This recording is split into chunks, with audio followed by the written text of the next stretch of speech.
कि पशुपतिनाथ का व्रत करें तो पूरे मोहल्ले की माताएं कर रही हो तब आप करें, जरूरी नहीं है, आपका जब मन कर जाए।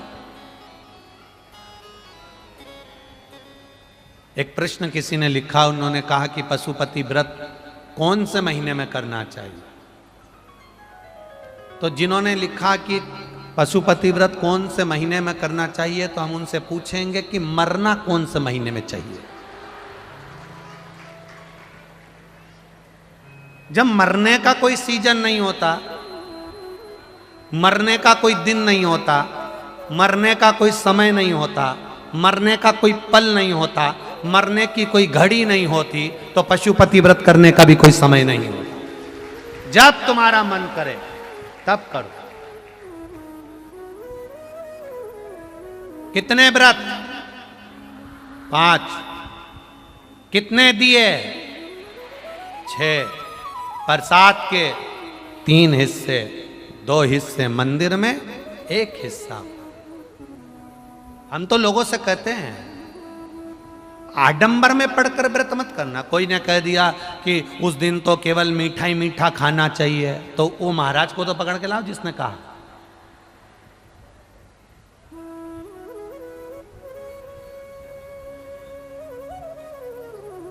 पूजन की एक थाली, सोमवार का पहला दिन व्रत का, सवेरे जो थाली लेकर पूजन करने जाओ, बाबा का अभिषेक पूजन कर कर आओ, वो थाली वापिस रख दो, वही थाली शाम को ले जाओ, 6 दिए रख कर ले जाओ, मीठा का प्रसाद ले जाओ, 3 हिस्से करने के लिए कोई दोना या कोई कागज जो आपको लगे वो ले जाओ, और जाकर 6 दिए मंदिर में नीचे रखकर 5 दिए प्रज्वलित कर दो। प्रसाद के 3 हिस्से कर दो, जमीन पर रख दो, 2 हिस्से मंदिर में छोड़ दो, एक बिना जला दिया उठाकर वापिस थाली में रख लो, प्रसाद का 1 हिस्सा वापिस थाली में रख लो, पूजन कर लो, बाबा से प्रार्थना कर लो, बाबा आज आपका पशुपति व्रत पहला करा है, मैंने सुना है आप खाली नहीं छोड़ते बाबा, मेरे मन की अभिलाषा पूर्ण जरूर करना, आप झोली जरूर भरना। बाबा से विनय करो, आ जाइए। घर के अंदर प्रवेश करते समय सीधे हाथ में बैठकर अपने घर की ओर मुख कर कर, सीधे हाथ की ओर, जो घर का सीधा हाथ हो, अंदर जाते समय वहीं बैठकर दिया लगा दो, बाबा से प्रार्थना कर अंदर प्रवेश करो। प्रसाद का जो 1 हिस्सा है उसको भोजन करने से पहले खा लीजिए, भोजन करने के पहले। भोजन जो तुम्हारे यहां बना है बड़े प्रेम से पाइए। ऐसे 5वां व्रत जब आए, एक श्रीफल भेंट मंदिर में चढ़ाकर, 108 फूल हो तो फूल, पत्ती हो तो पत्ती, जो मिल जाए, चावल का दाना, मूंग का दाना, जो 108 मिल जाए, शिव जी को चढ़ा। बाबा से प्रार्थना करो, दिल से निवेदन करो, बाबा से विनती करो, और बाबा से निवेदन कर कर 5 व्रत तुम्हारे पूर्ण हो, बड़े आनंद से करिए, मेरा पशुपतिनाथ कृपा करेगा।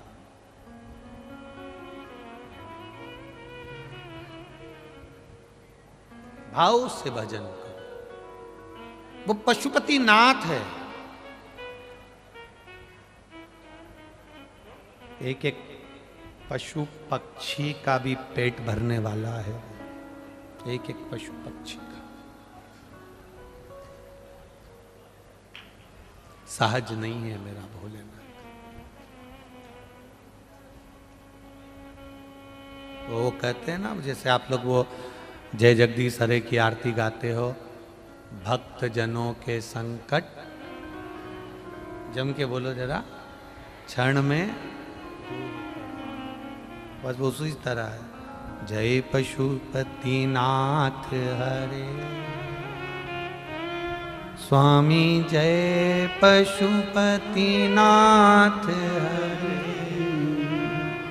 भक्त जनों के संकट, दास जनों के संकट, क्षण में दूर करे। जय पशुपतिनाथ हरे। एक क्षण थोड़ा पल, थोड़ी घड़ी लगती है और वो पार कर देता। दो पत्र हैं,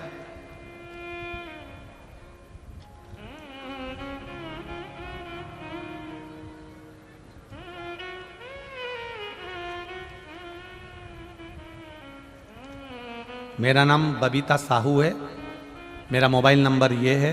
मैं भिलाई में तालपुरी में रहती हूँ। बबीता जी कहीं बैठी हों तो हाथ हिलाइएगा। बबीता साहू, मेरा मोबाइल नंबर ये है। मैं तालपुरी में रहती हूँ। कहीं बबीता जी बैठी हों तो हाथ हिलाइएगा। इधर हैं क्या? ठीक है, दोनों हाथ हिला दीजिए एक बार। तालपुरी में रहती हूँ गुरुदेव।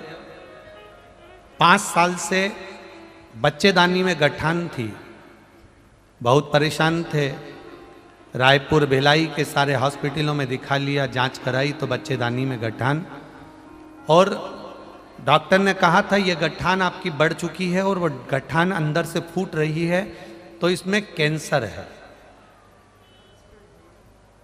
कैंसर की पूरी संभावना है, पूरी बच्चेदानी को ही निकालना पड़ेगा। क्या करा जाए गुरुदेव? बड़े दुखी थे, मन में बड़ा भय भी था कि जांच के लिए जाएगी और डॉक्टर बोल रहा है कि कैंसर जैसा चांस है। करा क्या जाए? किसी ने कहा टीवी पर कथा आती है, कभी 1 बजे कभी 2 बजे आ जाती है, तुम सुनो। उस दिन हमें आधे घंटे की कथा मिली, हमने सुनी, बाबा से प्रार्थना करी। मंदिर नहीं जाते थे, मंदिर जाने का नियम बना लिया। शिवजी पे चढ़ा हुआ जल चढ़ाते, उसको पी लेते, एक बेलपत्री उठा कर लाते, कुंदकेश्वर महादेव का नाम लेकर खा लेते।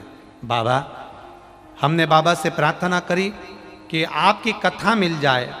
कोकड़ी में जब 7 दिन की शिव महापुराण की कथा हुई, हमने वहाँ जाकर पंडाल में बैठकर कथा सुनी।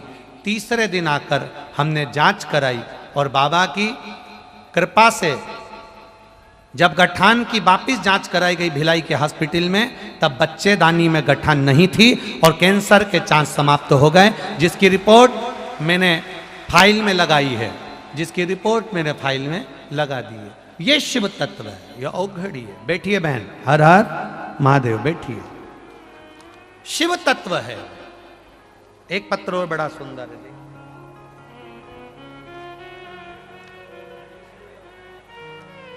मेरा नाम सीमा निर्मलकर है।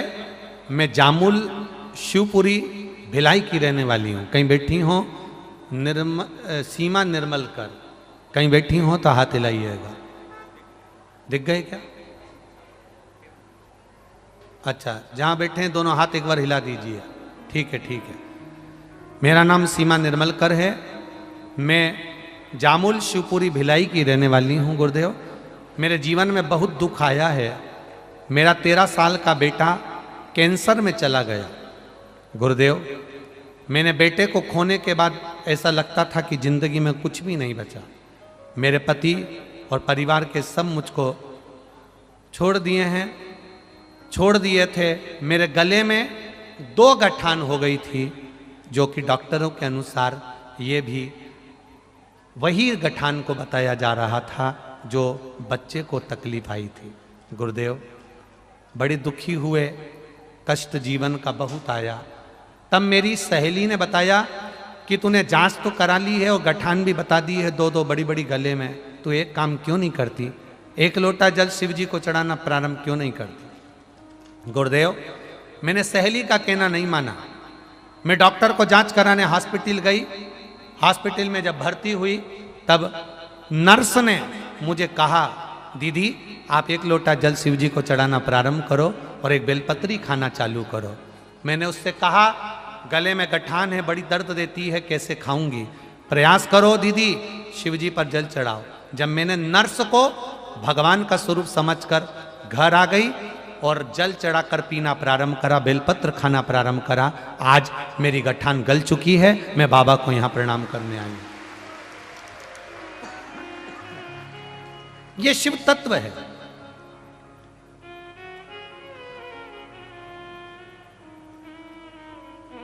ये औघड़ी है। बैठिए बहन, हर हर शिव तत्व को जानो। हम तो आपसे भी कहेंगे, एक बहन ने पत्र में लिखा है, अब वो कौन बहन है, उसने पत्र में लिखा,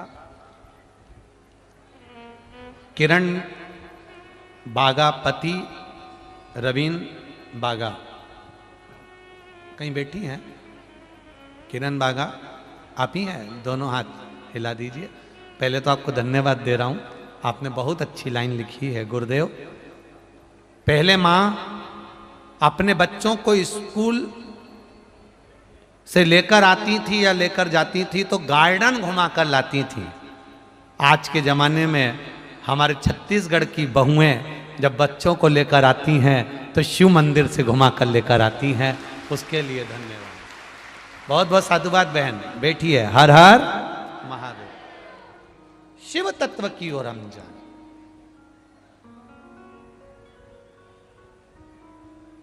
किसी के कपड़े पहने देखते हो तो नकल कर लेते हो, जरा सा शर्ट में डिजाइन नकल देखकर चेंज कर लेते हो, किसी के बाल कटे देखते हो तो नकल कर लेते हो। मेरा निवेदन है, जब कपड़े देखकर नकल कर लेते हो, बाल कटे देखकर नकल कर लेते हो, घर के पर्दे देखकर नकल कर लेते हो, तो किसी को एक लोटा जल चढ़ाते देखकर भी नकल करना प्रारंभ कर। बाल कटे देखकर नकल करा, वो किसी काम का नहीं रहेगा। किसी के कपड़े पहने देखकर नकल करा, वो किसी काम का नहीं रहेगा। किसी के कपड़े पर्दा देखकर नकल करा, वो किसी काम का नहीं रहेगा। पर एक लोटा जल किसी को देखकर चढ़ाना प्रारंभ करा तो वो काम आ जाएगा, ये निश्चित है, वो देगा, उसका फल हमको मिलेगा, प्राप्त हो।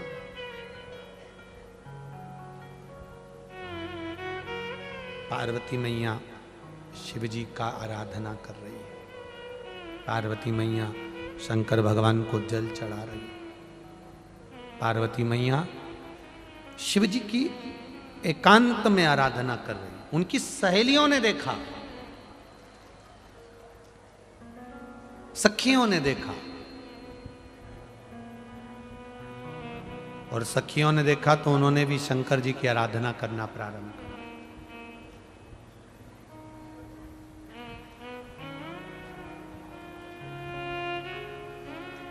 बहुत ध्यान देना इस कथा पर।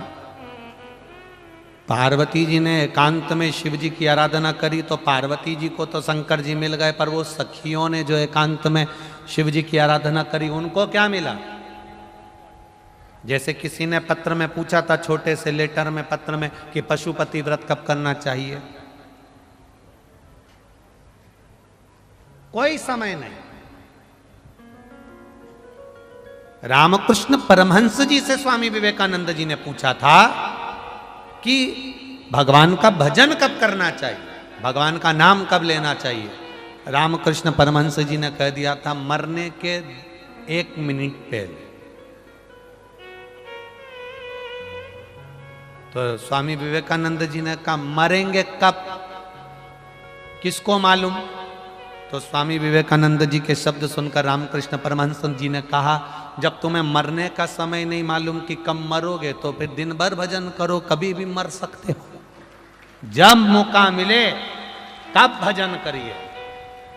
घर में जब समय मिल जाए तब एक लोटा जल लेकर शिव के मंदिर में चले जाइए।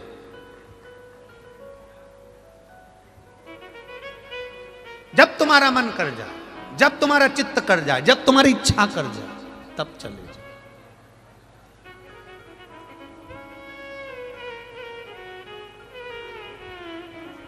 एक बहू ने प्रश्न किया था नंदुरबार में कि हमारा पति मंदिर नहीं जाता और हम चले जाएंगे तो क्या उनको फल मिल जाएगा। बोलो रे छत्तीसगढ़िया, सबले बढ़िया, बोलो तुम बोलो, ऐसा हो सकता है? हमारा पति मंदिर नहीं जाएगा तो क्या हमारे जल चढ़ाने से उनको फल मिल जाएगा? तो मेरा नंदुरबार की जो बहू ने प्रश्न किया था उससे कहना है, शादी में जाना तू अकेली खाना।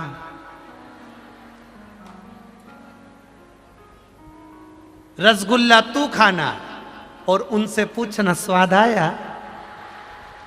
पूछने में क्या जाता है? जल तुम चढ़ा रही हो, फल उसको मिल रहा।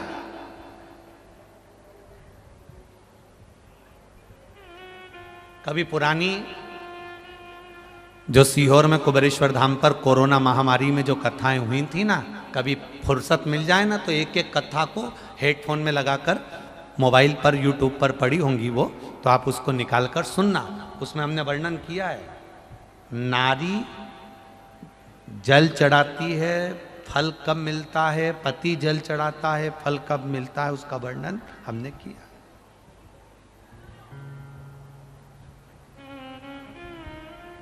तुम भोजन करोगे तुम्हारा पेट भरेगा, वो भोजन करेगा उसका पेट भरेगा। जिसके कर्म का भोग जिसको भोगना पड़ेगा।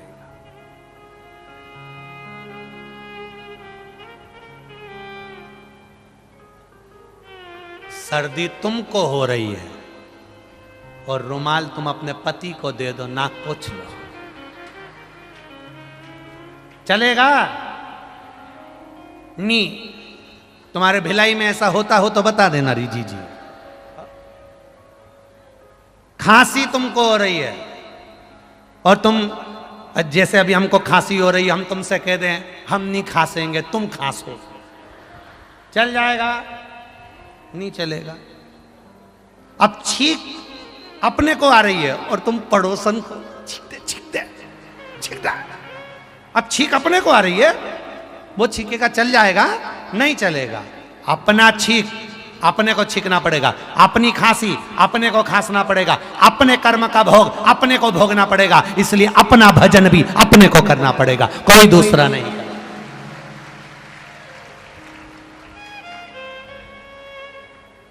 कोई दूसरा नहीं करेगा, अपने को करना।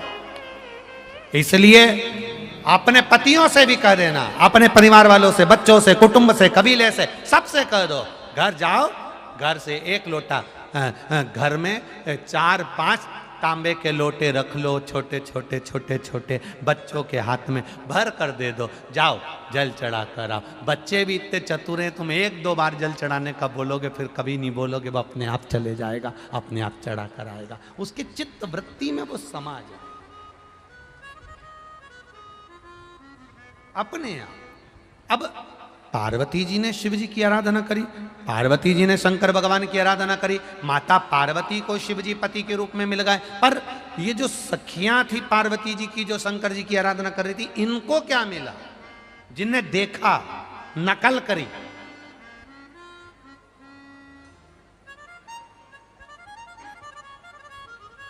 अच्छा, नकल में भी अकल की बहुत जरूरत होती है। कक्षा 8वीं का पेपर, बच्चे एक के पीछे एक बैठे और 8वीं के पेपर में लिखने को आ गया, दिल्ली की सबसे बड़ी मीनार का नाम लिखो। आगे वाले ने लिख दिया दिल्ली में कुतुब मीनार है, पीछे वाले ने आगे वाले का झांक कर देख कर लिख दिया दिल्ली में कुतिया बीमार है। अच्छा, याद इसको भी था कि दिल्ली में कुतुब मीनार है, पर देखने के चक्कर में गड़बड़ हो गया। कभी कभी तुम्हारे साथ भी ये गड़बड़ हो जाता है। किसी को देख लेते हो, बड़ी सुंदर स्टेज पे दिख रही, बड़ी सुंदर दिख रही, दुल्हन बहुत सुंदर है, बहुत सुंदर है, बहुत सुंदर है, बस तुमने स्टेज पे देखी है। कभी जब शादी हो जाए और उसके 2 साल बाद जाकर देखना, क्योंकि शादी का पहला साल पति बोले पत्नी सुने, शादी का दूसरा साल पत्नी बोले पति सुने, और शादी के बाकी के साल पति पत्नी दोनों बोले पूरा मोहल्ला सुने। इनको देख कर आए। अब तुमने तो कह दिया लड़की बड़ी सुशील है, लड़की बहुत बढ़िया है, लड़की बहुत अच्छी, दिखने में कितनी अच्छी लग रही, स्टेज पे कितनी जोरदार लग रही।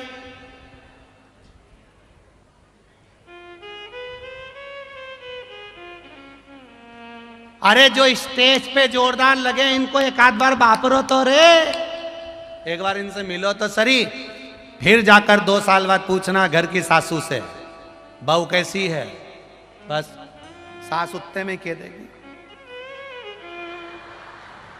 बोली ही नहीं है, बस उसने तो पल्लू सिर पे धरिया, इतना ही करया, उतनी देर में तो तुरंत कह दिया हम तो हमारे घर जा रहे।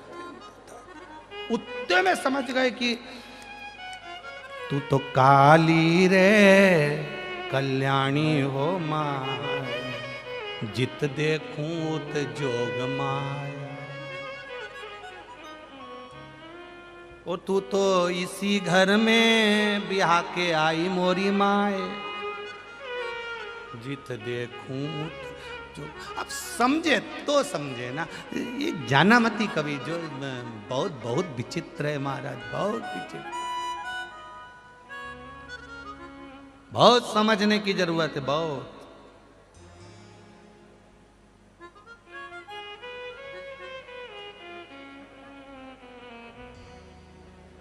जैसे नाटकों में सीरियलों में दिखाते हैं ना, वैसे लोग आजकल अपने घरों में करने लगे, नकल देखकर कर रहे हैं।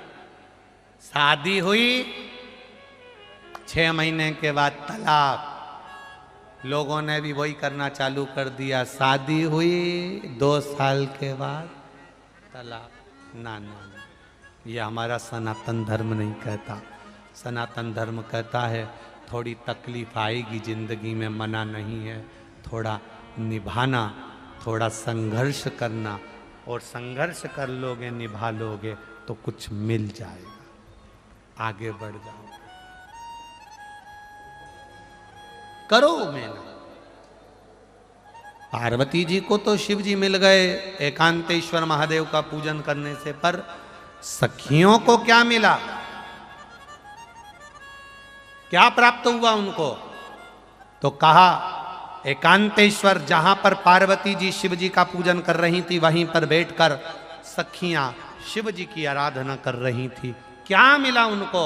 शिव महापुराण की कथा और स्कंद पुराण कहती है, लिंग पुराण, नर्मदा पुराण कहती है, कुर्म पुराण और ब्रह्म वेवर्त पुराण कहती है, पार्वती जी की सखियों को पार्वती जी का संग, कैलाश का धाम मिल गया और शंकर भगवान की सेवा में लग गई, सेवा में लग गई। कभी सेवा का मौका मिल जाए, जैसे नदियों की शुद्धता के लिए, नदियों की रक्षा के लिए, कुएं, बावड़ी, तालाब की रक्षा के लिए आप लोगों से प्रार्थना करी गई थी कि निर्माल्य विसर्जन का रथ तैयार किया जाए। गांव-गांव, नगर-नगर में हफ्ते में एक बार, जैसे रोज कचरे की गाड़ी घूमती है और कचरा आप उसमें डाल देते हो, उसी तरह निर्माल्य विसर्जन, मंदिर में चढ़ा हुआ फूल, पत्ती, धूप, अगरबत्ती, भगवान के फोटो वगैरह, अगरबत्ती के पूड़े, अखबार में छपे हुए भगवान के फोटो, ये सब निर्माल्य विसर्जन की गाड़ी में डालो, उसको ले जाकर एक कोने में डालो, जिससे नदी, नाले, पवित्र कुएं ये सब शुद्ध हों और उस निर्माल्य की सामग्री से खाद बने। वो खाद पेड़ पौधे में दी जाए और वो खाद से पूरे पेड़ पौधे स्वच्छ रहे।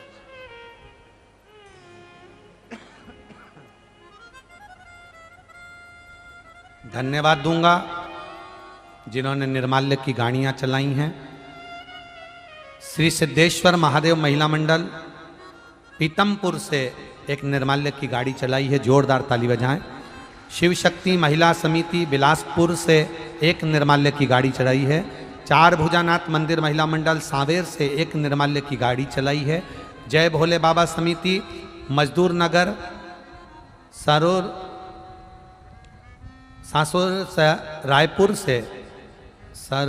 रायपुर से एक निर्माल्य विसर्जन की गाड़ी चलाई है। बालाजी महिला मंडल ब्यावर राजस्थान से एक निर्माल्य विसर्जन की गाड़ी चलाई है। नारायण मुरलीधर रुद्रवार ताड़क कलश तहसील पूर्णा जिला परभणी से एक निर्माल्य विसर्जन की गाड़ी चलाई है। बखरकर नगर महेश्वर सोसाइटी धूलिया से एक निर्माल्य विसर्जन की गाड़ी चलाई है। अंकित भाऊ सोनी शिरपुर से एक निर्माल्य विसर्जन की गाड़ी चलाई है। दिलीप जायसवाल सुवासरा से एक निर्माल्य विसर्जन की गाड़ी चलाई है। शिखर मधु श्रीवास्तव जालौन उत्तर प्रदेश से एक गाड़ी चलाई है। बैजनाथ महिला मंडल बदनावर से एक निर्माल्य विसर्जन की गाड़ी चलाई है। श्रीमती पुनीता सुनील सिंह रावत गाजीपुर से एक निर्माल्य विसर्जन की गाड़ी चलाई है। नांदेड़ से सिद्धेश्वर महादेव मंदिर धमतरी संभाजी नगर से एक निर्माल्य विसर्जन की गाड़ी चलाई है। शिव भक्त शिवपुरी बी गंगापुर राजस्थान से एक निर्माल्य विसर्जन की गाड़ी चलाई है। और श्री हृदयेश्वर महाकालेश्वर मंदिर मंडल नामाली से एक निर्माल्य विसर्जन की गाड़ी चलाई है। साथ ही अवधपुरी भाटा गांव राम दरबार मंदिर रायपुर से भी एक निर्माल्य विसर्जन की गाड़ी चली है। जोरदार ताली बजाएं। और जननी महिला मंडल प्रोफेसर कॉलोनी छत्तीसगढ़ से भी एक निर्माल्य विसर्जन की गाड़ी चलाई है। सभी को बहुत बहुत साधुवाद। जोरदार ताली बजाइए। कथा के माध्यम से जहां जहां जिन जिन शहरों में नगर में गांव में निर्माल्य विसर्जन की गाड़ियां आप लोग चला रहे हो उसमें एक छोटा सा माइक अवश्य लगाएं जिसमें सुबह के समय पर श्री शिवाय नमस्तुभ्यम का जाप चलता रहे। और श्री शिवाय नमस्तुभ्यम का जाप चलता रहे जिससे प्रातः के समय पर जब गाड़ी निर्माल्य लेने के लिए घर घर जाए तो वहां से उनको मंत्र का जाप भी हो और उनका जीवन सार्थक हो। एक बार सभी भक्तों के लिए जोरदार ताली बजाएं। बहुत बहुत साधुवाद। आस्था चैनल वालों से निवेदन है जिन जिन ने ये निर्माल्य विसर्जन की गाड़ी चलाई है पूरी कथा में कम से कम 10 से 15 बार इन लोगों के निर्माल्य विसर्जन की गाड़ियों के फोटो आदि दिखाते रहें। जिन जिन की निर्माल्य विसर्जन की गाड़ी के नाम आ रहे हैं वो सीहोर कुबेरेश्वर धाम पर संपर्क करते रहें जिससे आपके फोटो भी यहाँ चलते रहें। और जल्दी से जल्दी प्रयास करेंगे श्राद्ध पक्ष में जिन जिन ने गाड़ियाँ चलाई हैं उनको सीहोर में बुलाकर कुबेरेश्वर धाम से सम्मान दिया जाए और सम्मानित किया जाए। ऐसा प्रयास निर्माल्य विसर्जन की गाड़ियों के लिए किया जाएगा। शिव तत्व पार्वती जी ने शंकर जी को प्राप्त करा। एकांतेश्वर महादेव का स्मरण किया। सखियों ने शिव तत्व को प्राप्त। सहजता नहीं होती शिव तत्व। शिव महापुराण की कथा कह रही है। भगवान शंकर का संवाद कह रहा है। आगे वर्णन आया ब्रह्मा जी ने भगवान शिव को जानने के लिए भगवान विष्णु जी से निवेदन करा और एक सुंदर शिवलिंग का निर्माण हुआ जिसमें से भगवान देवाधिदेव महादेव प्रकट होकर अपनी वाणी से कहे।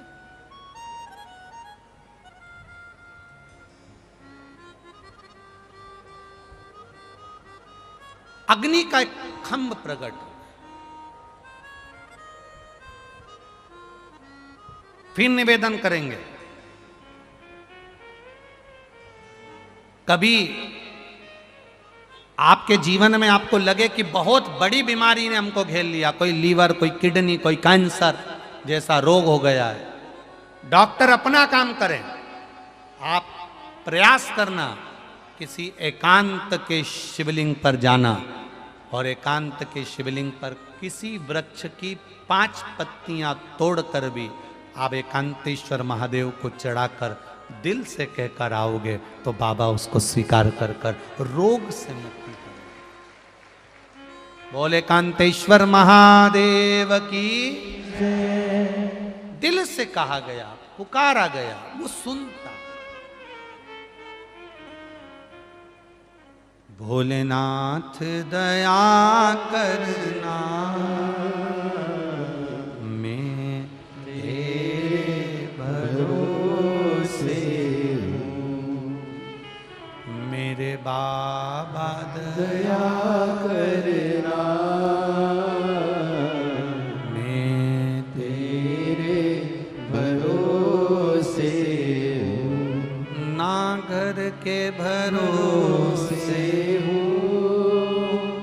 ना परिवार के भरोसे हो, ना घर के भरोसे हो, ना परिवार के भरोसे हो।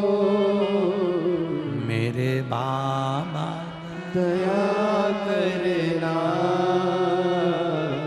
मैं तेरे भरोसे हूँ।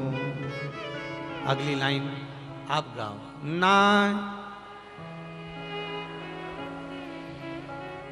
ना उनके, बहुत धीमे गा रहे हो, थोड़ा अच्छे से गाओ। ना इनके, ना उनके, मेरे बाबा दया करना, मैं तेरे भरोसे, मेरे दादा दया करना, मैं तेरे। भिलाई से एक नियम ले लो, हम भी ले लेते हैं, तुम भी ले लो। कथा में जब कथा समापन होए करे ना, रोज प्रतिदिन आरती के पहले एक बार इस लाइन को सब गुनगुना लिया करो। हम भूल भी जाएं तो तुम चालू हो जाया करो, पर बाबा से प्रार्थना सब मिलके कर लिया। हम भूल जाएं तो तुम याद रखना। और जहां जहां कथा है, अभी ये भिलाई की कथा पूरी हो जाएगी, फिर शायद 5 तारीख से है, 5 तारीख से आकोला में प्रारंभ हो जाएगी। यहाँ पर एकांतेश्वर महादेव शिव पुराण की कथा चल रही है। आकोला में स्वामी समर्थ शिव महापुराण की कथा होगी। बड़े आनंद के साथ श्रवण करेंगे।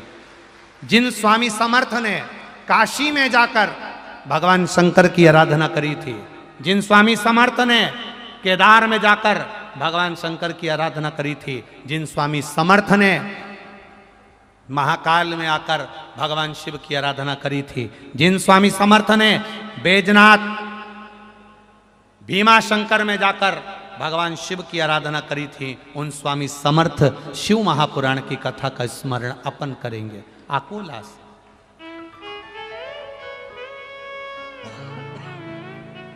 भक्ति का बल बढ़े। ब्रह्मा जी और भगवान विष्णु ने घर्षण कर एक पर्वत को घुमाया। घुमाने से एक लिंग की आकृति उत्पन्न हो गई। वो लिंग जो प्रकट हुआ, भगवान शिव ने कह दिया, ब्रह्मा मैं ही इस सृष्टि का संहार करता हूँ, मैं ही इस सृष्टि को बनाने वाला हूँ और मैं ही इस सृष्टि को संचार करता हूँ। ब्रह्मा जी को विश्वास नहीं हुआ। भगवान विष्णु से कहा, क्या आपके पिता ये हैं? तो इनके चरण, इनका सिर कहाँ है? देखने के लिए गए। भगवान विष्णु पाताल में गए, वापिस लौट कर आ गए। ब्रह्मा बढ़ते चले गए आकाश की ओर, बढ़ते गए। विश्वास नहीं था ब्रह्मा जी। एक बात हमने कथा में पहले भी कही, आज फिर कहते हैं, जिसके हृदय में शिवजी के प्रति विश्वास नहीं हो, वो कभी शिव महापुराण की कथा में मत जाओ। भरोसा हो तो कथा में आओ, तो वो भी पार लगा देगा। भरोसा नहीं तो मत।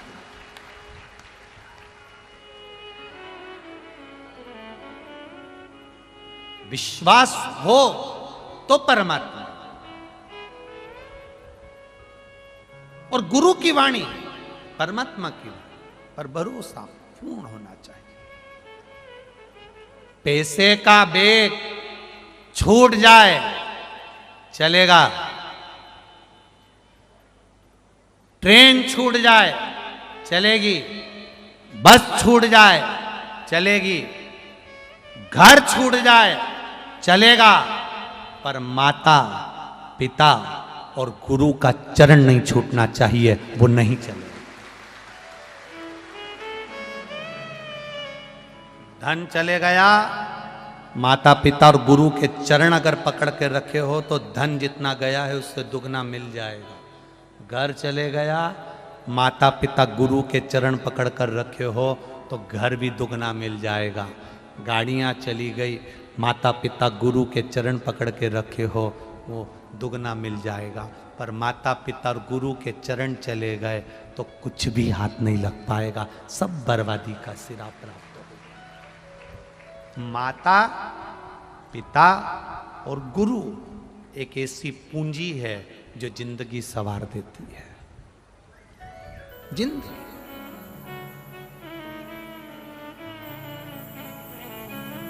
जीवन संवार। स्वामी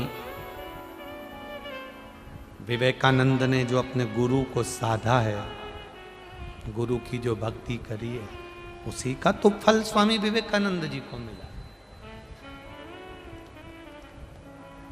जो गुरु के चरण पर, गुरु की वाणी पर, गुरु के वचन पर, माता पिता के चरण पर, माता पिता की वाणी पर जो विश्वास नहीं करता उसकी जिंदगी बेकार है। अभी नंदुरबार की कथा में, एक दिन की कथा में कहा था, जिस बेटा बेटी को दोस्तों के शब्द अच्छे लगने लगे, जिस बेटा बेटी को, जिस नवयुवान बच्चों को, जिन बहू बेटों को दूसरों के शब्द अच्छे लगने लगे, दूसरे की राय अच्छी लगने लगे, दूसरे के विचार अच्छे लगने लगे, और माता पिता और गुरु की वाणी बुरी लगने लगे, समझ लेना उसकी जिंदगी का आखिरी सिरा प्रारंभ हो गया। शुरुआत नहीं, आखिरी सिरा प्रारंभ हो गया। दो अकेले ही जाओगे, पत्नी कितनी भी सुंदर हो, पति कितना भी सुंदर हो, बच्चे कितने भी सुंदर हो, भाई बंधु कितने भी सुंदर हो, माता पिता कितने भी अच्छे हो, एकांत में अकेले आए हो और एकांत में अकेले ही चले जाओ। कोई दूसरा तुम्हारे साथ जाने वाला नहीं होगा। केवल तुम्हारा किया गया भजन, तुम्हारा किया गया मंत्र जाप, तुम्हारा किया गया नाम जाप, तुम्हारा किया गया स्मरण, ये तुम्हारे साथ जाता है।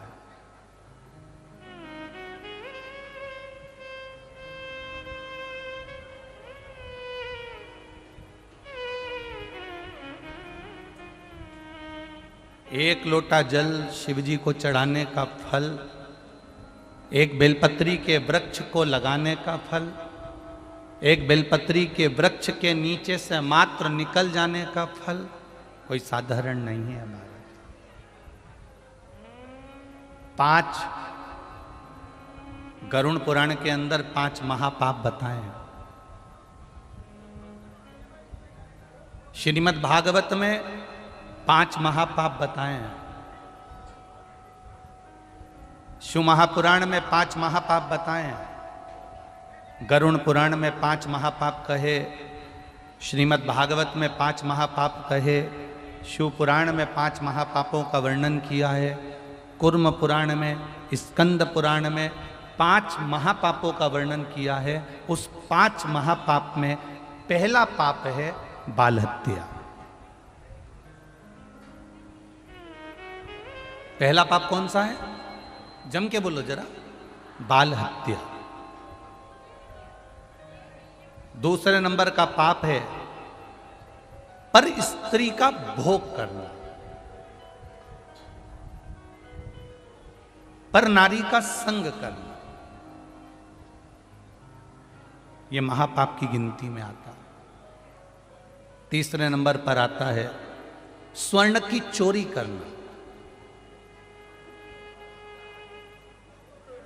सोने की रकम चुरा लेना, सोने की रकम को प्राप्त कर लेना, यह महापाप की गिनती में आता है। चौथे नंबर में आता है किसी के घर में आग लगा दे।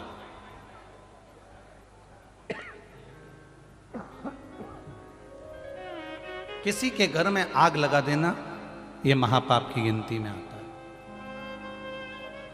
और 5वें नंबर का होता है किसी के साथ विश्वासघात कर देना, यह महापाप की गिनती में आता है। कोई ने आपके ऊपर इतना विश्वास करा, कोई ने आपके ऊपर सर्वस्व विश्वास करा और उस विश्वास को अगर आपने तोड़ दिया तो यह महापाप की गिनती है।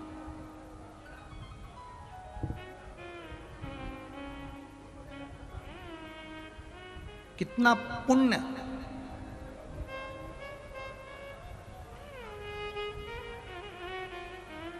वेद व्यास जी ने क्यों लिख दिया शिव पुराण के अंदर कि शिव मंदिर तक जाना चाहिए,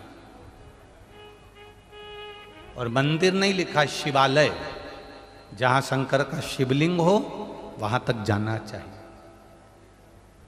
वेद व्यास जी ने क्यों लिख दिया शिव महापुराण और स्कंद पुराण में कि जहां शिव महापुराण की कथा हो, रोज समय ना मिले, प्रतिदिन भगवान की कथा सुनने का समय ना मिले, पर अपने नगर में, अपने गांव में, अपने शहर में अगर कहीं शिव पुराण की कथा हो तो 5 मिनट के लिए दिन में नहीं जा सकते तो रात्रि में जाकर उस भूमि को नमन करना चाहिए। ये शिव पुराण का है।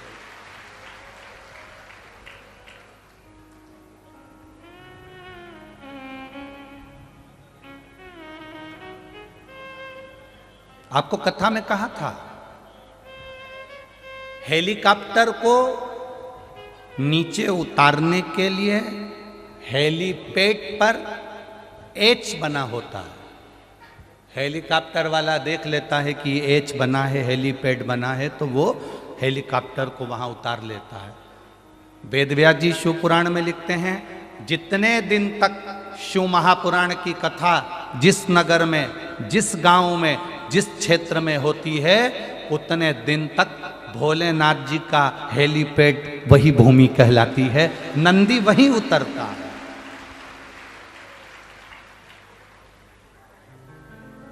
वेदव्यास जी लिख रहे हैं आपके पास में समय नहीं, आप 7 दिन नहीं जा सकते, 5 दिन नहीं जा सकते, 4 दिन नहीं जा सकते, 3 दिन नहीं जा सकते, 2 दिन नहीं जा सकते, 1 दिन पूरा नहीं जा सकते, पर 5 मिनट निकालकर, 2 क्षण निकालकर शिव महापुराण की कथा में जाना चाहिए।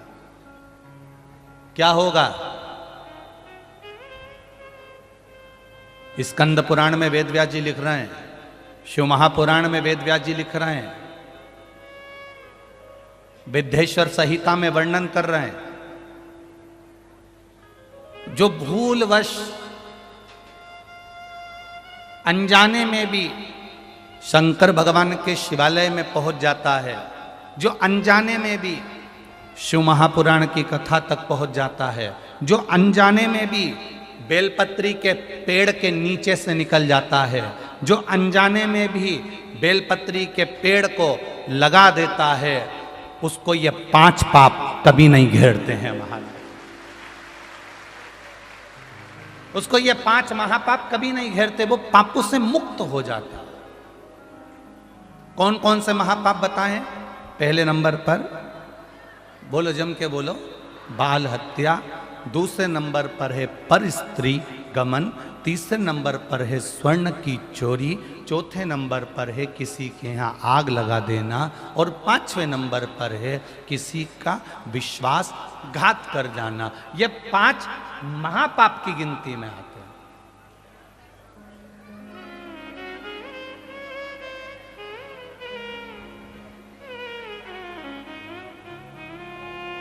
हम कितना पुण्य कमाते हैं, हम कितना जल चढ़ाते हैं, भजन करते हैं, कीर्तन करते हैं, मंत्र जाप करते हैं, श्री शिवाय नमस्तुभ्यम जपते हैं, ओम नमः शिवाय जपते हैं, नमः शिवाय जपते हैं, 12 अक्षर मंत्र ओम नमो भगवते वासुदेवाय जपते हैं, राम नाम कृष्ण नाम जपते हैं।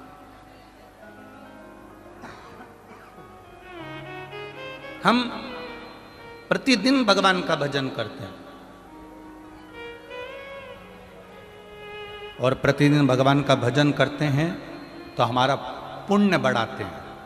पर हमको ये नहीं मालूम कि किसी के यहाँ पर बाल हत्या करी गई है। शिव महापुराण की कथा कहती है, स्कंद पुराण की कथा कहती है, जिसके यहाँ बाल हत्या हुई हो, जिसके यहाँ पर स्त्री का भोग किया जाता हो, जिसके यहाँ स्वर्ण की चोरी कर कर लाई गई हो, जिसने कभी किसी के यहाँ आग लगाई हो या किसी ने विश्वासघात किया हो, उसके घर का मात्र एक गिलास पानी पी लेते हैं तो ये 5 महापाप हमारे खाते में चले जाते हैं। यहां तक शिव पुराण कह रहे। अब आपको कैसे मालूम पड़ेगा कि इनने बाल हत्या करी कि नहीं करी? अब आपको कैसे मालूम पड़ेगा कि इनके घर के लोगों ने कहीं आग लगाई कि नहीं लगाई? अब आपको कैसे मालूम पड़ेगा कि इनने कहीं विश्वासघात करा है क्या? आपको कैसे मालूम पड़ेगा कि यहाँ का इनके घर का पुरुष पर स्त्री गमन करता है क्या, या स्वर्ण की चोरी करता है, या सोने की चोरी करी है क्या? आपको कैसे मालूम पड़ेगा? आपको नहीं मालूम कि इनके घर के लोगों ने कहीं आग लगाई कि नहीं लगाई, पर स्त्री गमन किया कि नहीं करा, या स्वर्ण की चोरी करी कि नहीं करी? आपको कुछ भी नहीं मालूम, क्योंकि आप अनभिज्ञ हैं। आप नहीं जानते कि इसके अपन ने पानी पिया तो ये कैसा है, आप नहीं जानते। तो शिव महापुराण की कथा कहती है, आप अनजाने में उसके घर का पानी पियाए, अनजाने में आपके ऊपर 5 महापाप का दोष उसके खाते का चढ़ गया। पर आप अगर रोज शिव के मंदिर जा रहे हो, शिवालय जा रहे हो, या 5 मिनट भी श्री शिवाय नमस्तुभ्यम बोल रहे हो, तो ये समझ लेना कि हमने भले उसके घर का पाप लियाए थे, पर उसको हमने वापिस भगवान के चरणों में जाकर साफ कर दिया। उस महापाप को हमने समाप्त कर दिया।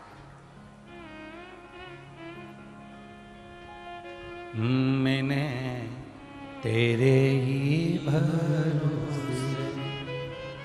बाबा, तेरे ही भरोसे हवा बिच उड़ती जावांगी बाबा, डोर हथो छड़ीना में कड़ी जावांगी। भोले मैं तेरी पतंग, शंभो मैं तेरी पतंग, हवा बिच उड़ती जावांगी बाबा, डोर तो छड़ीना में कटी जावांगी। आपको नहीं मालूम कि आपने उसके घर का पानी पी लिया।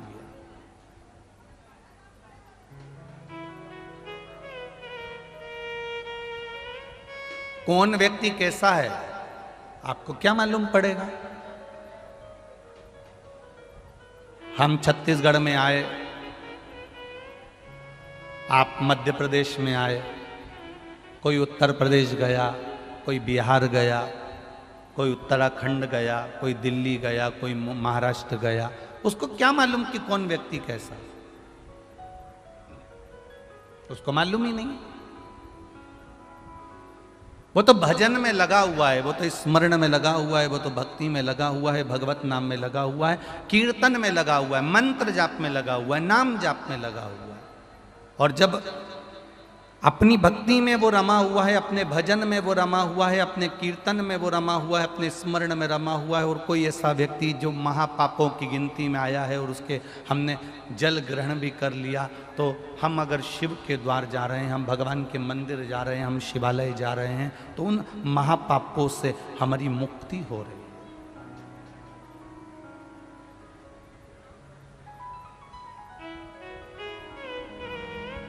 एक बात बहुत अच्छे से ध्यान करना, हमने बेकार कर्म किया, अगला जो जन्म होगा उसमें हमें भोगना पड़ेगा, ये निश्चित है। पर यदि हमने थोड़ा सा भी पुण्य अपना बचा कर रखा है, मरते दम तक भी अगर हमने शंकर की आराधना करी है, शिवालय गए हैं, या शिव कथा को अपने जीवन में उतार के रखा है, तो हमारे पास थोड़ा सा पुण्य है। वो पुण्य से हम कुछ अच्छा जन्म पा सकते हैं।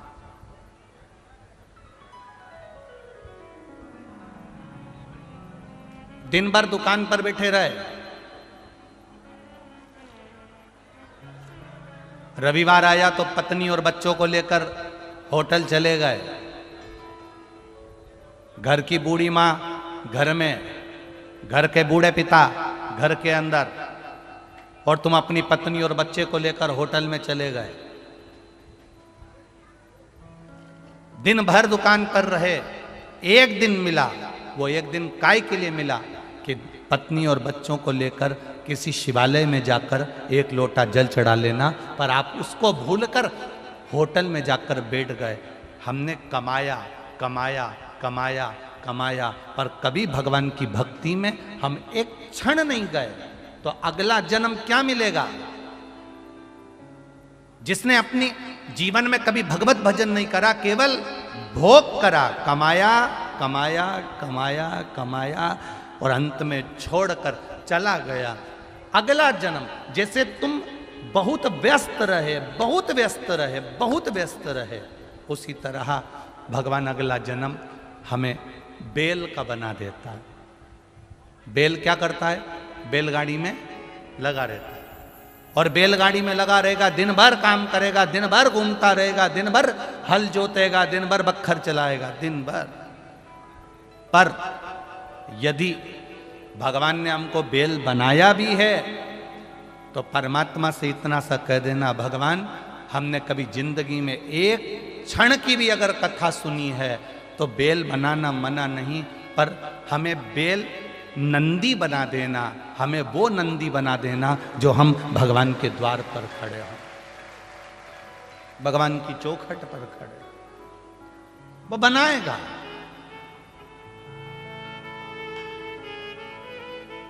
बेल और नंदी में बहुत अंतर होता है।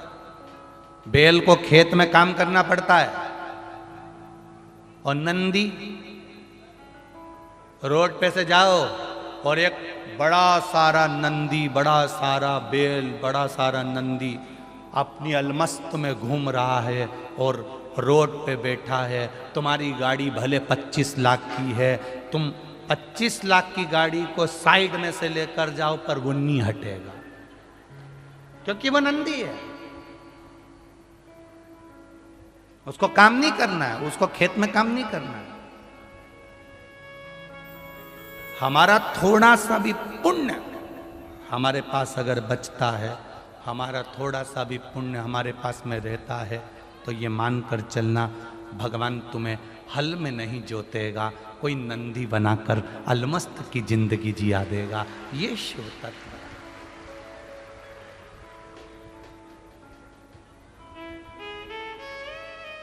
आप करो उसका भजन। हम कभी मना नहीं करते कि आप कर्म मत करिए, 24 घंटे काम करो, हम मना नहीं करेंगे। तुम्हारे शरीर की जितनी कैपेसिटी है उससे दुगना तुम मेहनत करो, मना नहीं। अपना घर मत छोड़ो, अपना परिवार मत छोड़ो।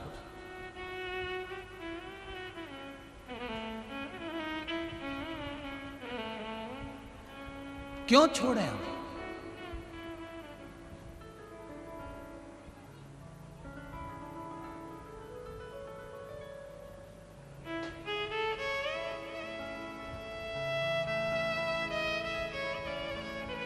अष्टावक्र गीता,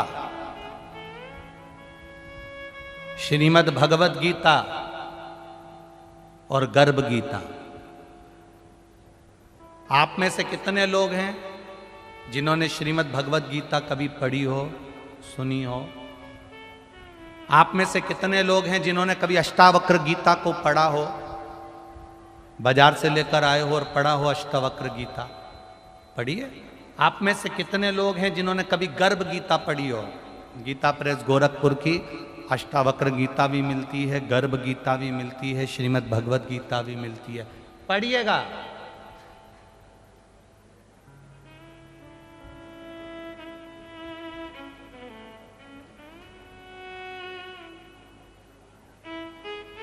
अष्टावक्र गीता, गर्भ गीता, श्रीमद् भगवत गीता।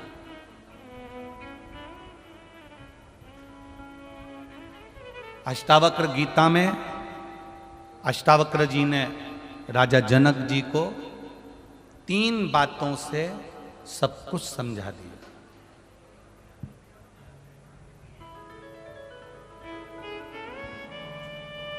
भिलाई छत्तीसगढ़ के जितने भी भक्त कथा को सुन रहे हैं और टीवी के माध्यम से, आस्था चैनल के माध्यम से, फेसबुक यूट्यूब के माध्यम से जितने भी भक्त लोग इस कथा को सुन रहे हैं, अपनी जिंदगी में उतारिएगा। अष्टावक्र गीता को 3 शब्दों में अष्टावक्र जी ने जनक जी को समझा दिया। सुनो जनक, 3 बातों को अपनी जिंदगी में उतार कर रखना अष्टावक्र गीता कर रही है। और सुनो भिलाई वालों, छत्तीसगढ़ वासियों, आपकी जिंदगी में अगर ये अष्टावक्र गीता और गर्भ गीता की बात अच्छी लगे तो अपने जीवन में उतारना और संपूर्ण देशवासियों को इस क्लिप को काट कर संपूर्ण देशवासियों को भेजना कि अष्टावक्र गीता में अष्टावक्र जी राजा जनक को 3 शब्द में गीता समझा रहे हैं। गर्भ गीता में 2 शब्द में गीता समझा रहे हैं। अष्टावक्र जी ने जनक जी से कहा, सुनो जनक, 3 बातों को, 3 शब्दों को अपने जीवन में उतार कर रखो। पहला,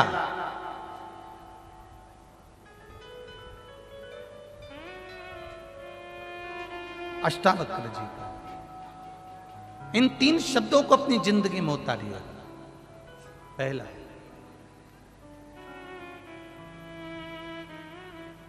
अपने धन को पकड़ो, पराये धन को छोड़ दो। दूसरा, अपनी स्त्री को अपने साथ रखो, पराई स्त्री को छोड़ दो। और तीसरा, अपने घर में रहो, पराये का घर छोड़ दो। ये अष्टावक्र गीता के 3 शब्द।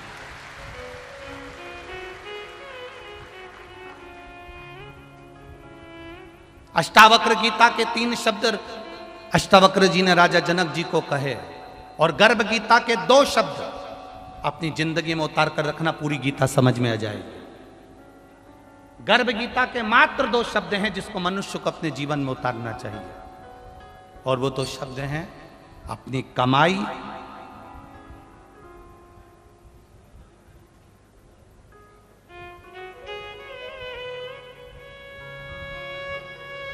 बोल दें क्या? अरे बोलो जम के बोल दें। गर्भ गीता के 2 शब्द अपनी जिंदगी में उतार कर रखना, अपनी कमाई को छूना और अपनी लुगाई को छूना, पर दूसरे की कमाई और दूसरे की लुगाई मत छूना।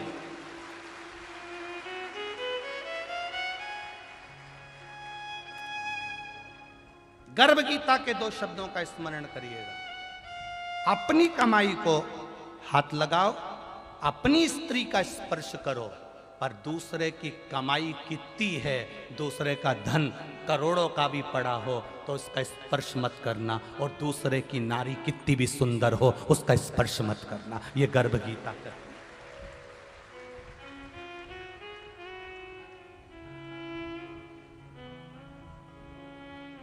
आपको अच्छा लगे, गर्भ गीता के 2 शब्द का ज्ञान अपनी जिंदगी में उतारना कि अपनी कमाई और अपनी लुगाई का स्पर्श आप करना, पर दूसरे की स्त्री और दूसरे के धन का कभी स्पर्श मत करना, मत करो। बर्बादी की पहली सीढ़ी है ये, अगर हम दूसरे के धन का स्पर्श कर रहे हैं और दूसरे की नारी का स्पर्श कर रहे हैं। बहुत सावधानी रखिए, बहुत।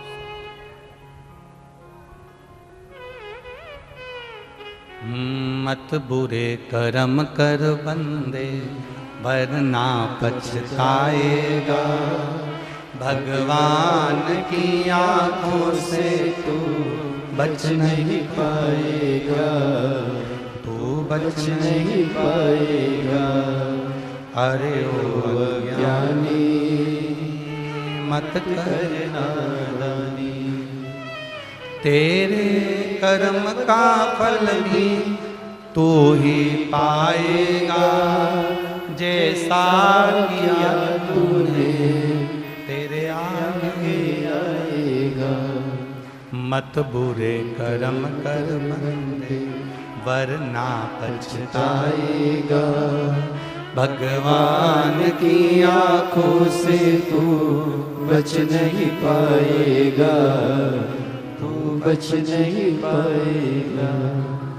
अरे ओ अज्ञानी मत करना नादानी। 5 महापापों से मुक्ति हमको रोज चाहिए, प्रतिदिन।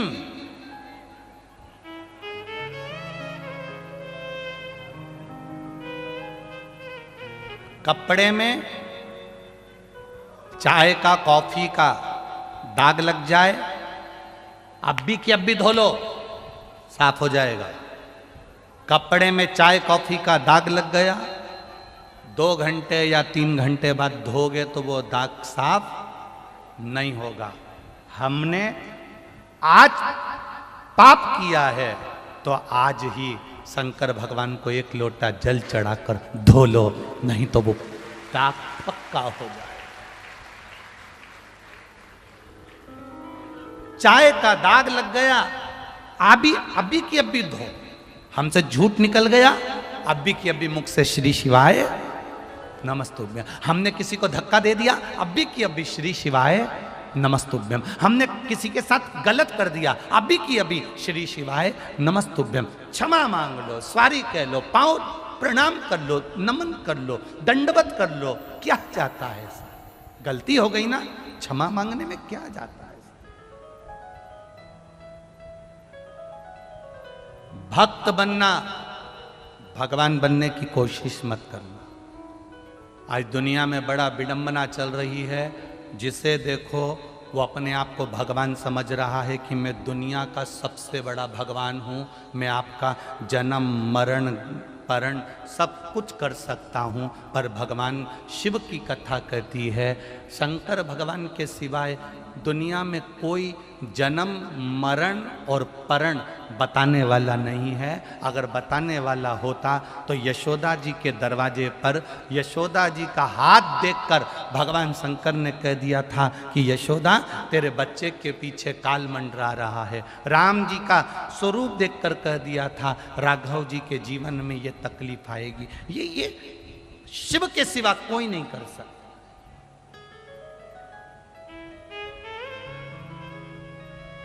और दुख की घड़ी आएगी, ये निश्चित है।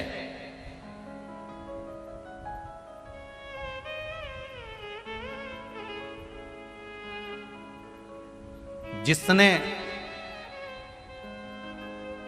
फटे पुराने कपड़े पहने हैं, जिसने रूखी सूखी रोटी खाई है, जिसने टूटे फूटे घर में रहकर अपना जीवन निकाला है, एक दिन मेरे महादेव की कृपा से ऐसा आता है कि उसको सुख का अच्छा दिन जरूर देखना पड़ता है।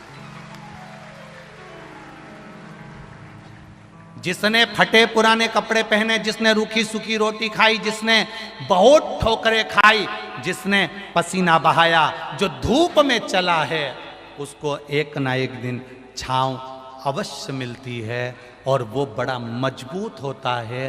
बाद में उसके जीवन में सुख मिलता है। सुख मिलने के बाद उसको अहंकार नहीं आता, क्योंकि उसको मालूम है अगर वापिस वही दिन आ गए तो वो तैयार रहता है। दुख तो उसको आता है जो कभी 4 व्हीलर गाड़ी से पांव नीचे नहीं उतारता, कभी धूप में नहीं चलता, जो कभी बिना होटल के भोजन नहीं करता।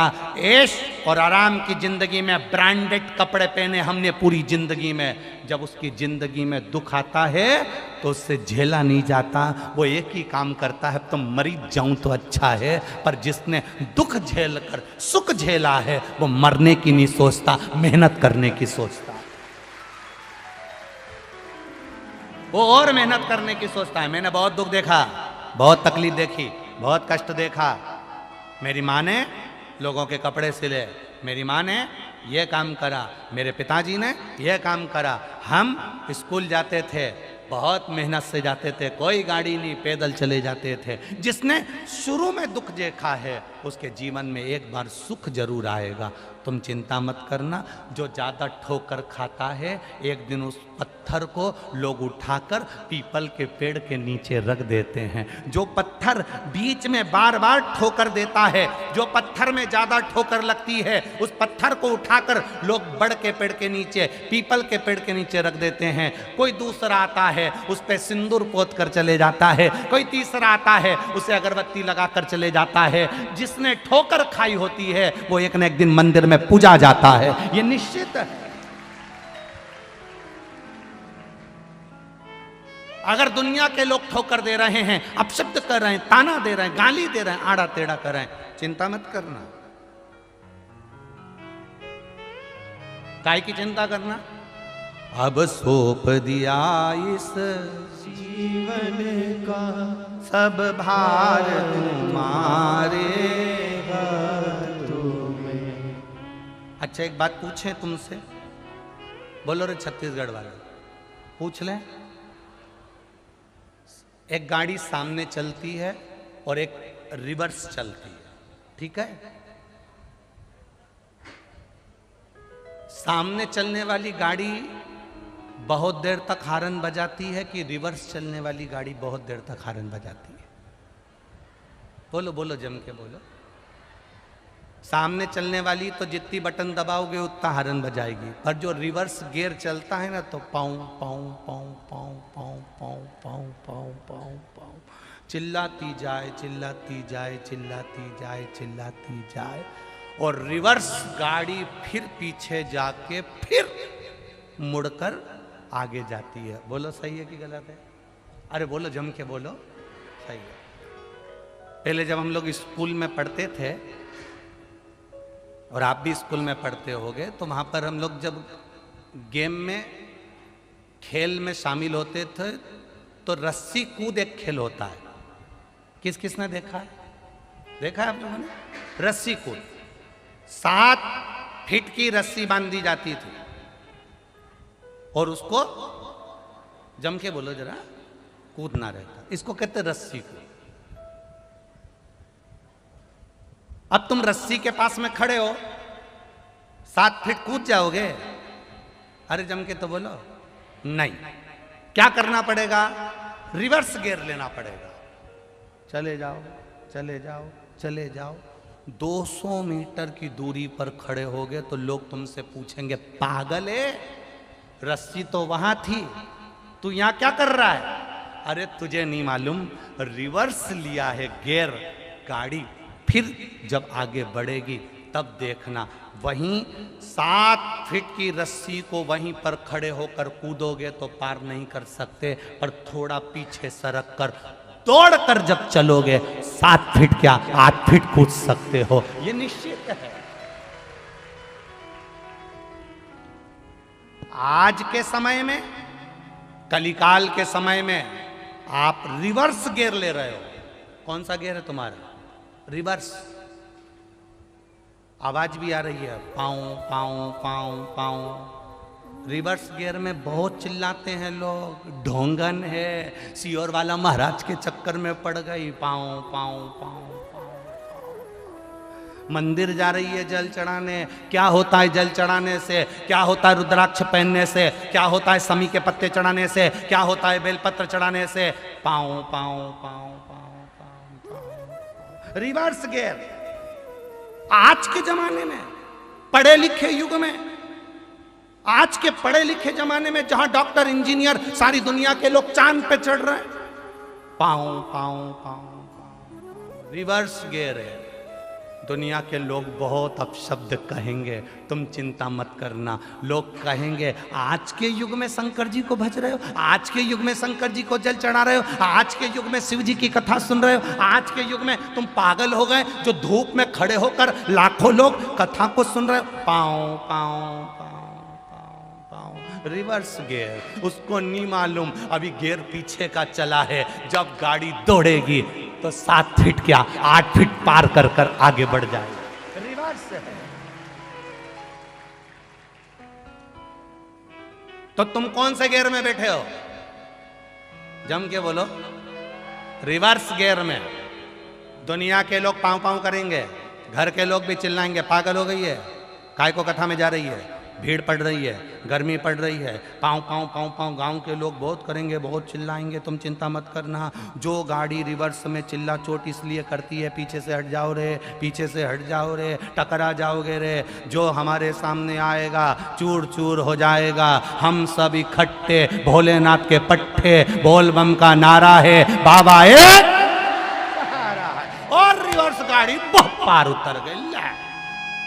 7 फीट की रस्सी क्या 8 फीट ऊंचे। अब दुनिया के लोगों को चिंता लग गई, अभी तक तो धक्के खाती थी, इसकी तो लड़की भी अच्छी पढ़ रही है, इसका तो लड़का भी अच्छा पढ़ रहा है, इसके यहाँ तो जॉब लग गया, इसके यहाँ तो बताओ गजब का काम हो गया, भगवान ने 2 मंजिल का मकान बना दिया, कहाँ झोपड़े में रहती थी, धीरे धीरे धीरे धीरे बढ़ गई। इसको क्या मालूम रिवर्स गाड़ी गई थी और आगे बढ़ गई। ये शिव की कृपा, ये उसकी उदार।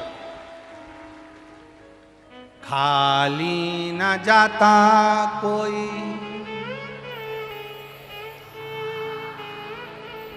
खाली न जाता कोई, दर से तुम्हारे मैं भी खड़ी हूँ नंदी बाहें पसारे। अपने हृदय लगा लो गिरा जा रहा उठा लो उठा। रिवर्स गियर लिया, एक पत्र आया देख।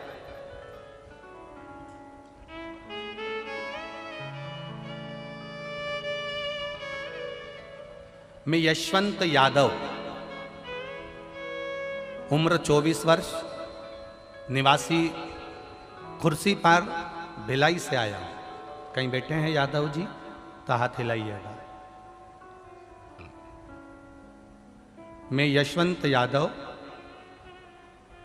उम्र 24 वर्ष, निवासी कुर्सी पार भिलाई, मेरा मोबाइल नंबर ये है। कहीं बैठे हो यादव जी तो हाथ हिलाइएगा, कहीं बैठे हो तो अपना हाथ अवश्य हिलाएं। कहीं दिख जाए तो आप लोग भी बता सकते हो। कुर्सी पार से आए हैं, मैं यशवंत यादव।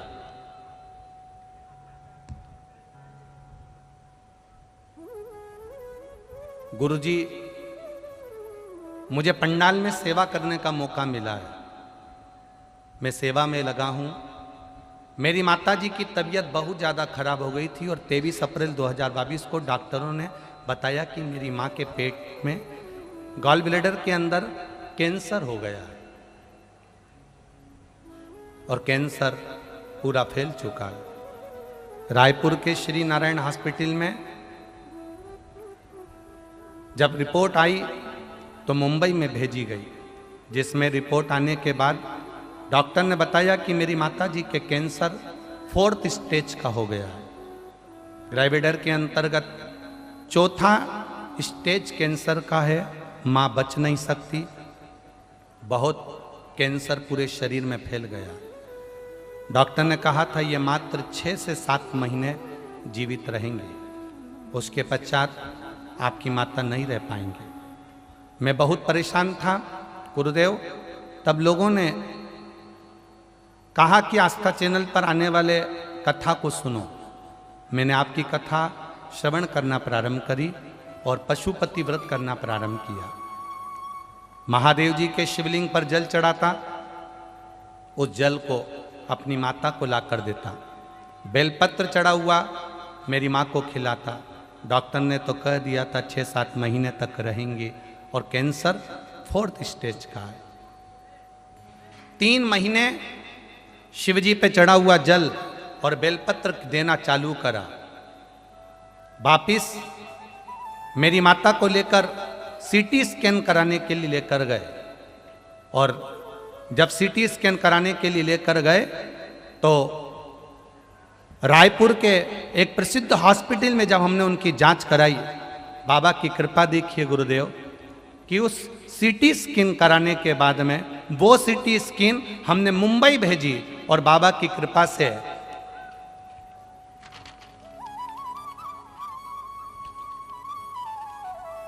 चौथे स्टेज का कैंसर समाप्त हो चुका था। ये बाबा को बड़ी भक्ति का बल है।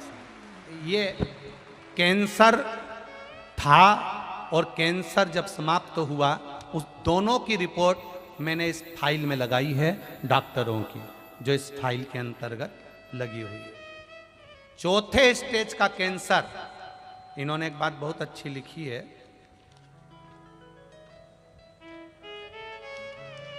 चौथे स्टेज का कैंसर कहाँ गया, आज तक डॉक्टर भी आश्चर्य में पड़े हुए हैं कि यह फोर्थ स्टेज का कैंसर आखिर गया था। अर्थात यादव जी, दवाई लिए, औषधि ले, मना नहीं है, डॉक्टर को भी दिखाओ, मना नहीं, सारी जांचें भी कराओ, मना नहीं, पर उन औषधि को लेते लेते भी भगवान पर विश्वास रखिए। क्योंकि डॉक्टर भी एक ना एक समय कह देते हैं कि अब उसके हाथ में है। आप विश्वास कर चलो। हम ये कभी नहीं कहते कि आप डॉक्टर को मत दिखाओ, या औषधि ना लीजिए, या आप दवाई ना लीजिए, या जांच ना कराइए, कराओ। डॉक्टर भी मेरे शंकर का एक रूप होते हैं, डॉक्टर भी मेरे शिव का एक स्वरूप होते हैं। वो भी मौत के मुंह से लोगों को बाहर निकाल कर लेकर आते हैं। उनके रूप में भी शिव बसता है, सहजता नहीं है। पर उनको दिखाते दिखाते साथ में शिव की भक्ति भी करो।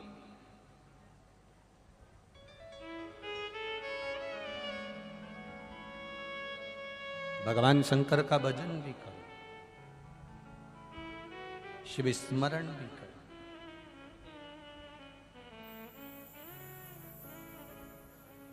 रोग, बीमारी, तकलीफ, कष्ट, ये सब हमारे कर्म के अनुसार हमारे पास आते हैं। ये सब आएंगे हमारे कर्म के अनुसार। हमारे पास बीमारी भी आएगी, रोग भी आएगा, तकलीफ भी आएगी, कष्ट भी आएगा। पर कर्म का भोग तो हमें भोगना है, पर भगवान के भजन के साथ अगर हम इस कर्म के भोग को भोगेंगे तो हमको ज़्यादा कष्ट नहीं होगा, ज़्यादा तकलीफ नहीं होगी। फोर्थ स्टेज का कैंसर का मतलब होता है कि व्यक्ति बच ही नहीं सकता, रह ही नहीं सकता।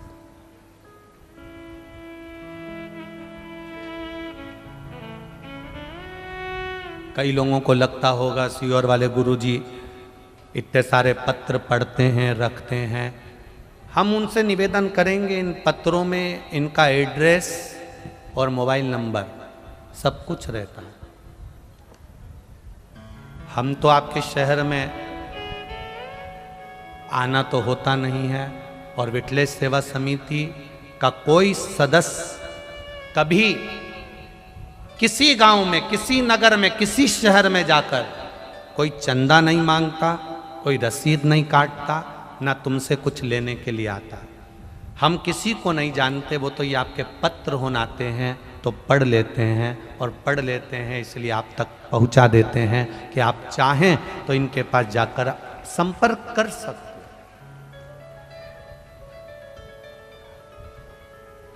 और हम किसी का भाग्य लिखना भी नहीं जानते, हमें कोई किसी का लेख लिखना नहीं आता कि तुम कहाँ से आए हो, क्या तुम्हारा नाम है, क्या तुम्हारे पिता का नाम है, तुम क्या करोगे, क्या नहीं करोगे, हमें कुछ भी नहीं आता।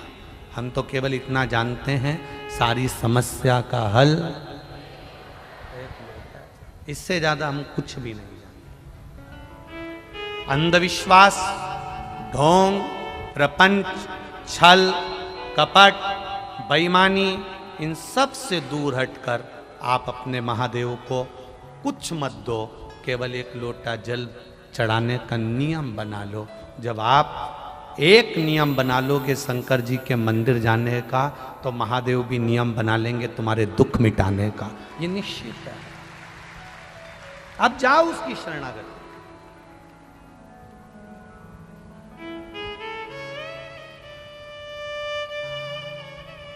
मैं कौन से कपड़े पहनूं,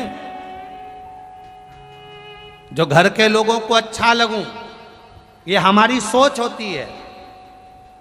मैं कौन से कपड़े पहनूं कि उनको अच्छी लगूं, उसी तरह मैं कौन सा भजन गाऊं कि मेरे महादेव को अच्छा लगूं। ये भाव होना चाहिए। हम कौन सा भजन करें, हम कौन सा कीर्तन करें, हम कौन सा मंत्र जाप करें, हम कौन सा स्मरण करें।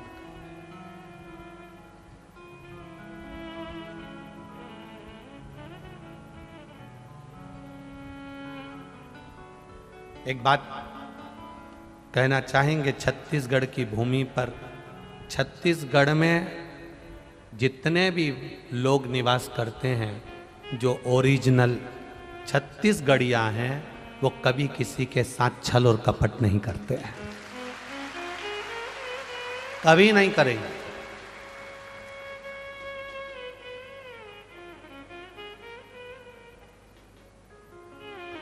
राम पथगमन में जितना कोई प्रदेश नहीं आया, सबसे ज्यादा राम पथगमन में छत्तीसगढ़ आया है। राम पथगमन में कोई प्रदेश इतना नहीं आया जितना छत्तीसगढ़ आया है।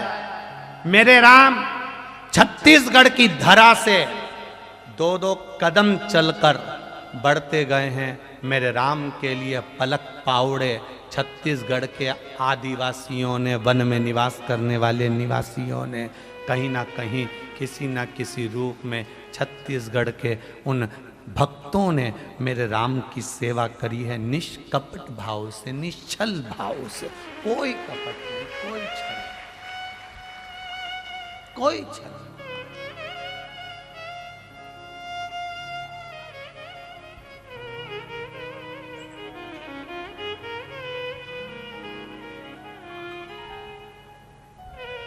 निष्कपट भाव, उसको कोई मतलब नहीं। इनको तो, छत्तीसगढ़ के निवासियों को तो तुम्हारे लड्डू, पेड़ा और गुलाब जामुन और बालूशाही से भी मतलब नहीं है। वो तो सांबर और चावल, दाल और चावल खाकर अपनी जिंदगी मस्त जीने वाला व्यक्ति, मस्त अलमस्त है छत्तीसगढ़। उसका एक आनंद अपने आप में। आज छत्तीसगढ़ में सबसे ज़्यादा टेंशन का विषय यही बना हुआ है कि गांव-गांव में, जंगल जंगल में लोग शंकर जी के मंदिर में एक एक लोटा जल चढ़ाने लगे। बड़ी मुश्किल से कई विरोधियों ने, विधर्मियों ने इनको मंदिर से बाहर किया था, और आज फिर ये वापस मंदिर में प्रवेश कर गए तो लोगों को चिंता रहती है, टेंशन है। कई लोगों को बड़ी चिंता है। मंदिर मंदिर भगवान के जाने लगे, शिव जी को लोटा भर के जल चढ़ाने लगे। अब ढोंग और प्रपंच से दूर हो गए, अंधविश्वास से दूर हो गए, ये भ्रम से दूर हो गए।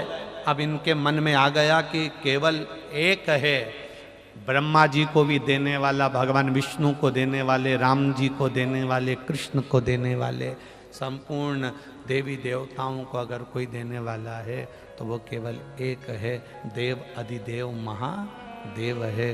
बस वो जो देता है वही श्रेष्ठ रहता है, उसकी श्रेष्ठता। शिव कथा कर रहे, पार्वती मैया ने एकांत में बैठकर भगवान शंकर की आराधना करी है। पार्वती जी ने शिव जी की पूजन करी, एकांत में बैठकर भगवान शंकर की आराधना करी। माता पार्वती पार्थिव शिवलिंग का निर्माण करती है और उसकी पूजन करती है।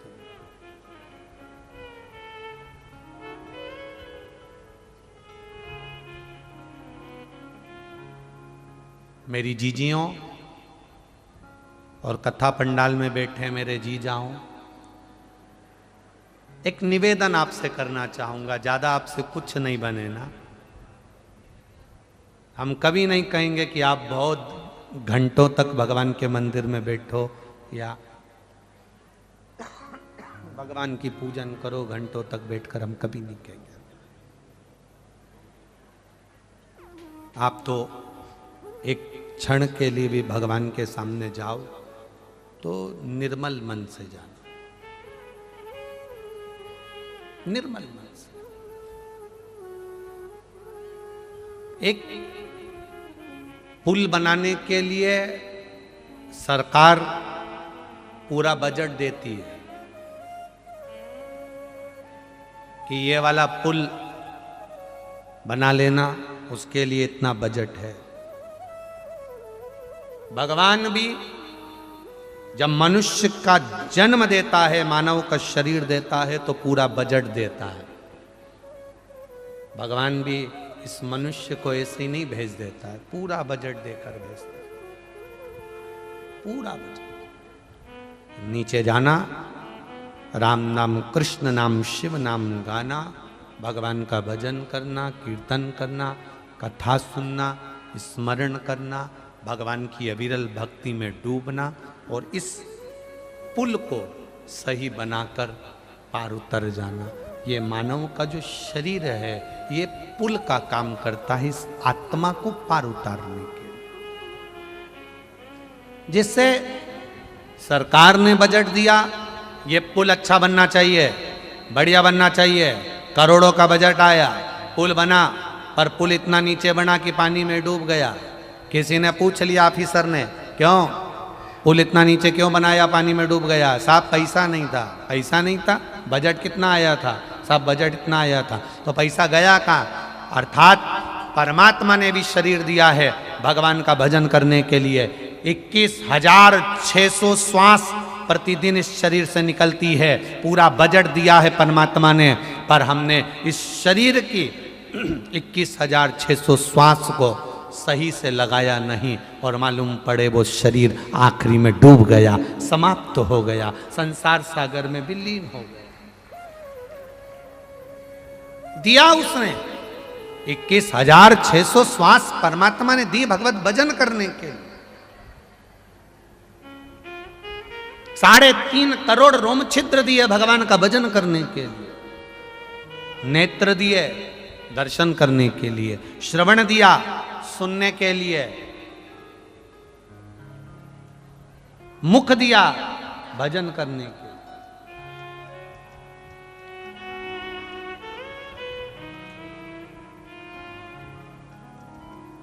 पर हम नहीं कर पाए। कहां कर सकते?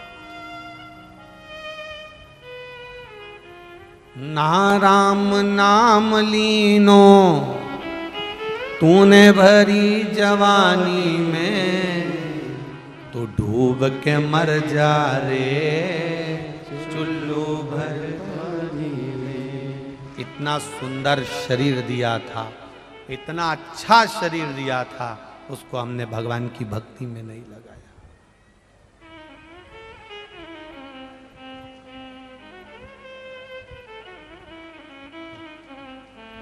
समझ नहीं पाए। हीरे को खोजते रहे और दर्पण छोड़ दिए। कान में पहनने वाले हीरे की कीमत कब होती है? गले में पहनने वाले हीरे की कीमत कब होती है? तुम भले करोड़ों का हीरा ले आओ, करोड़ों की ज्वेलरी बनवा लो, पर करोड़ों के जेवर की कीमत जब होती है जब 10 रुपए के दर्पण के सामने जाते हो और दर्पण में अपना मुख देखते हो, तब कीमत होती है कि सोना या हीरा अच्छा लग रहा है कि नहीं लग रहा है। लाखों रुपए के हीरे की कीमत कुछ भी नहीं है अगर दर्पण में नहीं देख सकते तो। दर्पण में जब चेहरा देखते हो, 10 रुपए का दर्पण करोड़ों रुपए के हीरे की चमक दिखाता है, और अगर दर्पण नहीं होगा तो करोड़ों का हीरा भी बेकार है। उसी तरह ये मन, ये आत्मा, ये चित्त, ये परमात्मा का दर्शन करा देती है अगर भजन है तो, और अगर भजन नहीं तो कहां कीमत हो। करो उसकी कीमत। पार्वती जी कर रही हैं शिव जी की पूजा एकांत में बैठकर।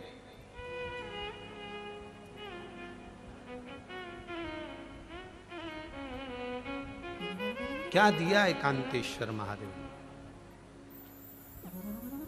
एकांतेश्वर महादेव को तुम्हारे पास बेलपत्री नहीं हो तो भले मत चढ़ाना। एकांतेश्वर महादेव को तुम्हारे पास जल नहीं हो तो भले ना चढ़ाइए। एकांतेश्वर महादेव पर तुम्हारे पास चावल भी नहीं है तो मत चढ़ाओ। एकांतेश्वर महादेव तुम्हें कहीं दिख जाए। हरतालिका तीज की कथा कहती है, पार्वती जी के पास में कुछ नहीं था तो पेड़ों की पत्तियां तोड़कर उन्होंने चढ़ा दी थी। इसलिए एकांतेश्वर महादेव का कहीं दर्शन तुम्हें मिल जाए, एकांत में शिवलिंग मिल जाए, उसके पास में जो पत्ता पत्ती लगे हों वो तोड़कर भगवान का श्रृंगार कर दो, एकांतेश्वर महादेव की पूजन हो जाए।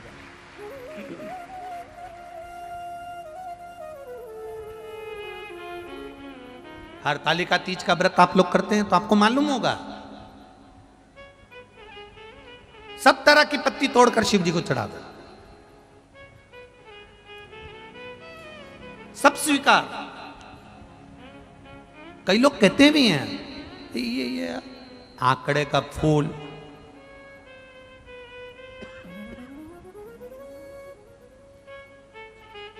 ये कितना जहरीला फूल, आप इसका दर्शन करेंगे, आंख का फूल कितना जहरीला, इसका पत्ता तोड़ो या फूल तोड़ो और उसका दूध आंख में चला जाए तो मालूम पड़े आंख खराब हो जाए, कितना जहरीला है।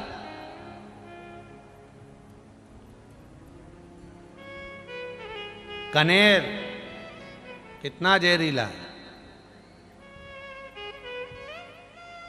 पशु भी नहीं खाता।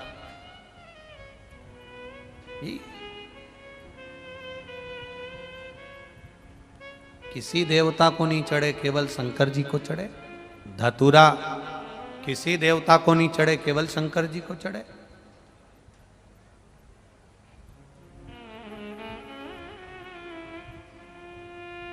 ये शिव जी को हर कोई सा पत्ता चढ़ जाता है। शंकर भगवान कहते हैं मेरा नियम ही है। ये दुनिया के जो लोग हैं ना बड़े चतुर होते हैं, जो 10 का नोट, फटा हुआ नोट, गला हुआ नोट, 5 का नोट, 10 का नोट, 20 का नोट, 50 का नोट, 100 का नोट जो फट गया, गल गया, सड़ गया, किसी काम का नहीं, जो दुकान पे भी नहीं चले, वो मंदिर में चले।